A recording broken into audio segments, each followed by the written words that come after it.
Noeline, we want to use the Coronation Street storyline as a jumping-off point for the issue at large, but just specifically on their treatment of the story, they have been criticised for dealing with it in a pre-Watershed show and it being quite a serious subject matter to tackle. From your point of view as someone who works with this issue, has it been a positive for them, for a show of that profile, to handle this issue? Yeah, and it's not the first time actually male rape has been on television, but on this programme, which is such a sort of, so many people think of it as nearly kind of an extension of their own lives or another set of lives that are going on. It's really important that Coronation Street did this, and they're doing it actually very well in a way that chimes with a lot of what we hear from people. They are, and they have to do it because it's a reality. Men get raped, and we need to acknowledge that, and we need to acknowledge it. Coronation Street has done things like domestic violence before. It has done murder. I mean, this storyline kind of comes out of a murder storyline. All of those are very horrific issues as well. Here is another issue that's part of life. So we think it's really positive. And what particularly chimes with their dealing with the issue, the plausibility of it? Is it the fact that it's somebody you know? It's the fact that the feeling of shame? There's all of that, because most rapes are carried out by someone known to the victim of the rape. So that's important. David is straight, for one thing, and he's raped. It's done by someone he knows, someone he sees as a friend. Also, the way that Josh was shown there as just dismissing it all, it's just a bit of fun. That's what happens as well. It's minimised by somebody afterwards.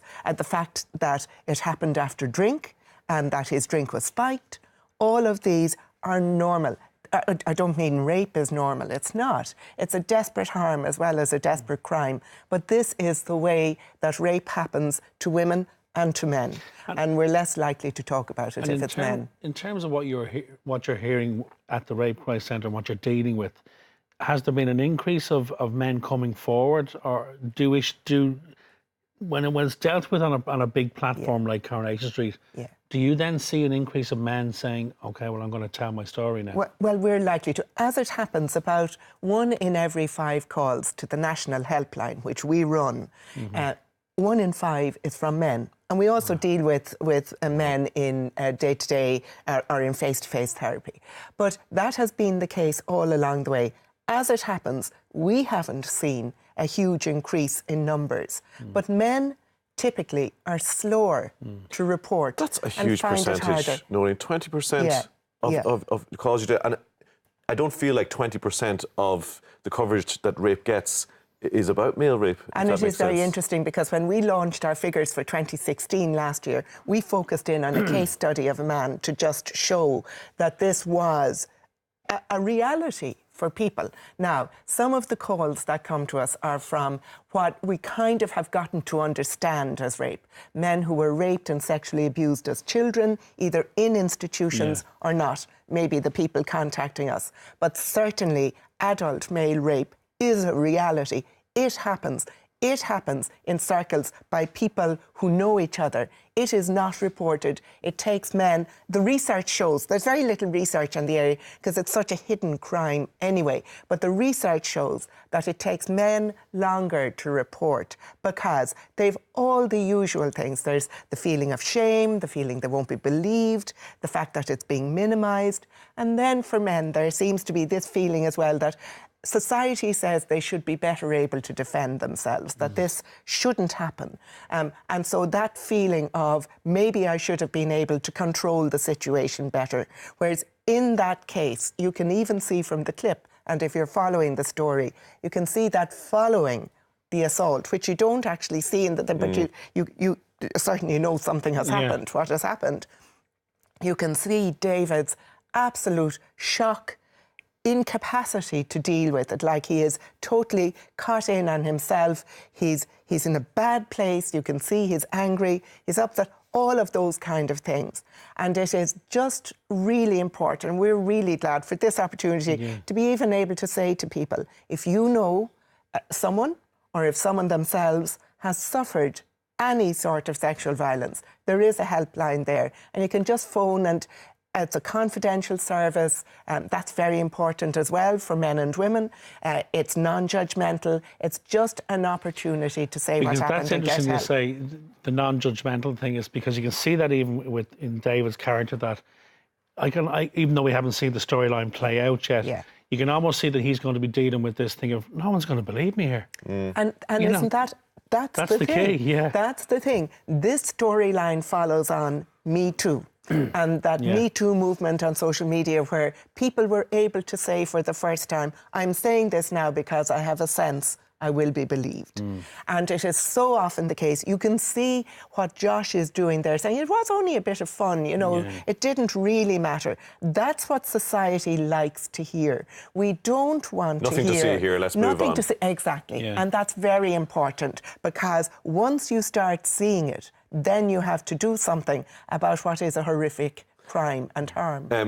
Reporting is key to even get a picture for how big the problem is. And you think you mentioned it there, just the understanding of consent, which has been a huge part of the Me Too stuff that's happened over the last couple of years. And just understanding what consent actually is just as important in these cases. Absolutely. So what happens in Coronation Street in some ways is clearly an abuse by Josh of David. Like, it's abuse of power and it's very straightforward. In relation to consent, we have to be... It's so easy in some ways. The area I work in, the whole area of rape and sexual violence, very easy because sexual violence happens where there isn't consent. And consent isn't where I just give in to something, I just submit to something. Consent is where I agree to something. And if we have a society where two people engage in sexual activity and both agree to it, then we have a civilised society. Anything short of that is abuse of power and criminal. Two aspects when someone does pick up the phone and make the call, supports and sentences and the justice system. Now, the justice system is a big issue in general and probably for another day. Supports, we have the number up on screen there.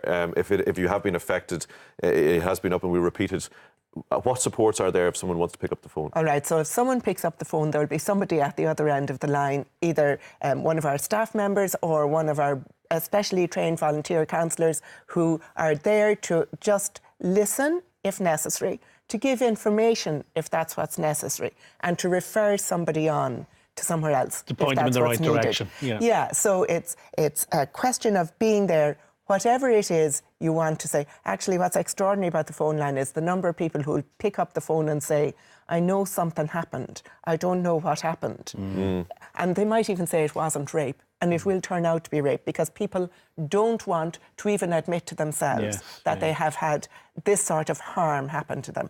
But that phone line is there, and from there people can move to other supports and will be given the names. There are 16 rape crisis centres around the country.